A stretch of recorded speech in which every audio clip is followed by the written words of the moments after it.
రజనీకాంత్ నటించిన కబాలీ సినిమాతో మంచి గుర్తింపు తెచ్చుకుంది కోలీవుడ్ హీరోయిన్ సాయి ధన్షిక. దీని తర్వాత పలు తమిళం, కన్నడ, మలయాళం సినిమాల్లోనూ యాక్ట్ చేసింది ఈ అందాల తార. తెలుగులోనూ షికారు అనే సినిమాలో హీరోయిన్ గా చేసింది ఈ ముద్దుగుమ్మ. సినిమాల సంగతి పక్కన పెడితే ఈ హీరోయిన్ త్వరలోనే హీరో విశాల్ తో కలిసి పెళ్లిపీట లెక్కనుంది. ఎప్పటి నుంచో ప్రేమలో ఉన్న వీరు గతేడాది ఎంగేజ్మెంట్ చేసుకున్నారు. అంతేకాదు గతేడాది ఆగస్టు 29నే పెళ్లి కూడా ప్లాన్ చేసుకున్నారు. అయితే నడిగర్ సంఘం భవనం ఇంకా పూర్తి కాకపోవడంతో పెళ్లి వాయిదా వేసుకున్నారు ఈ లవ్ బర్డ్స్.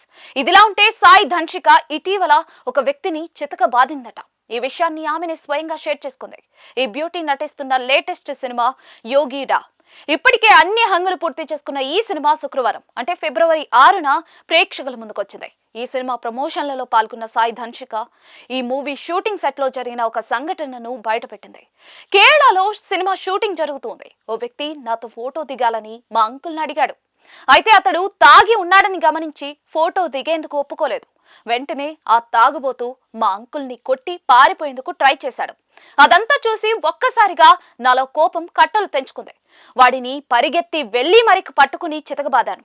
సుమారుగా 10 నిమిషాల పాటు ఆ తాగుబోతును కొడుతూనే ఉన్నాను. డైరెక్టర్, హీరో నా చేతులు పట్టుకుని నన్ను కంట్రోల్ చేసేందుకు ప్రయత్నించారు. నా మనుషుల్ని ఏదైనా అంటే నేను చూస్తూ ఊరుకోలేను. అందుకే ఆ తాగుబోతును బాగా కొట్టాను. సెల్ఫ్ డిఫెన్స్ కోసం నేను స్పెషల్ ట్రైనింగ్ తీసుకున్నాను. ఆ టాలెంట్ అంతా అప్పుడు ఉపయోగించాను అని సాయి ధన్షిక చెప్పుకొచ్చింది. ప్రస్తుతం ఈ హీరోయిన్ కామెంట్స్ నెట్టింట వైరల్ గా మారాయి.